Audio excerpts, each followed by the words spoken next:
Hey everyone, Combo here, back with another Empires and Puzzles video, and today I'm going to do a hero review on the new February 2025 Hero of the Month, Mystia. Real quick before we get started though, if you do enjoy this video or find it helpful, hit that like button, make sure you're subscribed to my channel, and turn that notification bell on so you can be alerted of when I drop new content. So Mystia is a green nature hero. She has a pretty cool artwork, honestly. I do like the image that she has. It really sums up her sorcerer class, which I do like, and definitely fits her. Definitely interesting that we've gotten two green nature sorcerer hero of the months over the last few months with her and Chloris. She does not have a family bonus for 2025 family yet. She will get one next year once we get into 2026 along with the other hero of the months. For her passives, she does have resist special skill blocking. This is definitely very effective against heroes like Von Rothbard or silencers or anybody else that is going to prevent special skill blocking. So this character has innate resistance against status ailments that block special skills. So definitely very useful. This is going to be very similar to the effects of heroes that are part of the Construct Core family, like Nordica or Gwyn or Brimstone or any of those other Construct Core family members. They have this same passive, so it's going to work exactly the same. And then she also has another passive, which is Ignore Taunt. This character's special skill is not affected by taunt. So that is definitely interesting. I don't think that we've seen any heroes like that before. So it's basically a taunt bypasser. Okay. And then for her ether power, she does have ailment immunity, which is my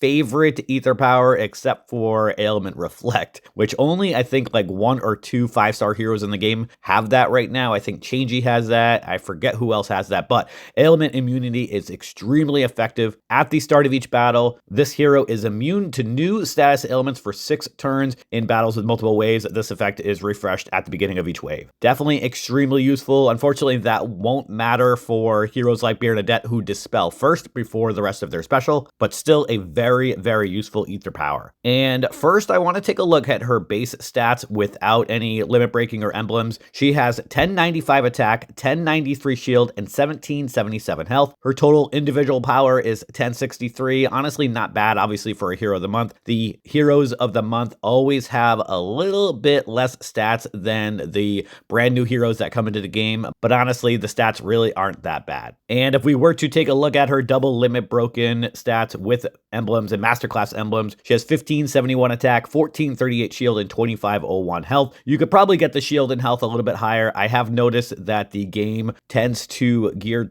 more toward the attack when they create these double limit broken stats for the max preview in the game. So definitely be aware of that. And then she is average speed. And for her special, the first part of her special is all enemies become soul connected for 4 turns. Soul connected enemies share received damage. And then all enemies get minus 34% defense for 4 turns. And then all allies are going to reflect all status effects and 145% damage back to the attacker and block other negative effects from enemies' fire special skills for 4 turns. And then she has an elemental link that gives all nature allies plus 30% defense against special skills for 4 turns. This effect cannot be dispelled. Okay, so let's break this down. First, the first 2 parts are pretty obvious here. So your enemies are going to become soul connected. They're going to share receive damage, and they're going to get minus 34% defense for 4 turns. This obviously is the part of her passive where she will bypass taunt. So even if somebody has taunt active, the soul connected and minus 34% defense are going to go to all enemies no matter what. This part of her special is extremely useful for tower events, challenge events, alliance quests, anything like that, because you get a higher score if you can finish those battles quicker. And if you can get shared damage on your enemies, then that makes the battles go that much quicker because you don't have to target just all of the enemies. You only need to target one specific enemy and everybody's gonna get that damage. Anybody who does well in those events, myself included, uses Costume Gunner or Wilbur, and there's a 5-star hero, Ilmarin, I think is who it is. I don't have him, but I use Costume Gunner and Wilbur all the time in challenge events, tower events, and this is going to be another option for us to use in those events. And nice to have a 5-star hero who is pretty much going to be a much easier hero to get to be able to use in those events. Right now, I don't have a 5-star option for share receive damage, so if I do get Mystia, which I probably will at some point this month, then I probably probably will level her up until at least 3.70. I don't know if I'll ascend her because I do have quite a few greens that I need to ascend for the rest of my war teams and stuff like that. But I do think that she is worth leveling if you are somebody who likes to compete in tower events, challenge events, alliance quests, and stuff like that. And if you want to get better scores, then she will definitely help you in that legendary section. And then the big part of her special that everybody's talking about is this third part right here, where it says all allies reflect all status effects and 145% damage back to the attacker and block other negative effects from enemies' fire special skills for 4 turns.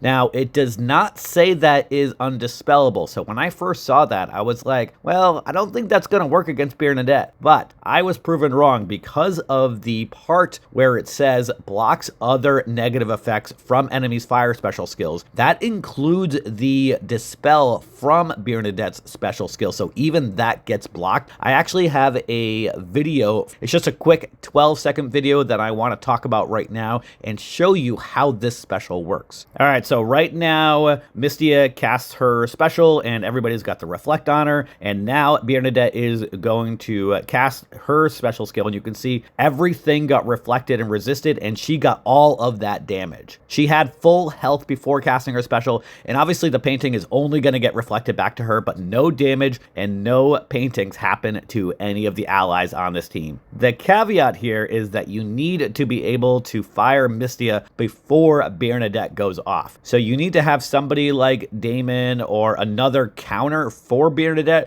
that blocks the effects of her special skill and the paintings that she casts, or you need to be able to get 9 green tiles so that Mystia goes off. So 9 tiles can be a little bit tricky. I like to bring 2 counters myself for Bearnadette. I know a lot of people like to bring at least 2 different counters when going up against Bearnadette. That way you should be able to get at least 6 or 9 tiles depending on who you're bringing. For me, Damon only needs 6 tiles and Lord Loki needs 9 tiles, and 9 times out of 10 I'm able to get at least one of those so that I can set up Lord Loki, which is really the big Bearnadette counter that I have. But Mystia, great option. I would just bring another option with you when going up against Bearnadette. So overall, I do think that Mystia probably is worth leveling up, whether you want to use her for challenge events and tower events, or if you want her as a Bearnadette counter or any other red hero that's in the game or gonna come out that is going to inflict ailments or going to be an attack all hero. It's going to be a lot of damage reflected back to them. So that is definitely pretty cool. I would say she's definitely more of an offensive hero. I would not put her on defense. Her special is not going to be useful for defense at all. And for anybody who pays any attention to the teams that they attack, if they were to see them on a defense, then you just don't bring any red heroes. Let me know what you all think of Mystia and if you are going to be leveling her up if you do pull her. But that is going to do it for today's video. I hope you did enjoy it or found it helpful. And if you did, hit that like button, make sure you sub to my channel, and I'll catch you guys next time.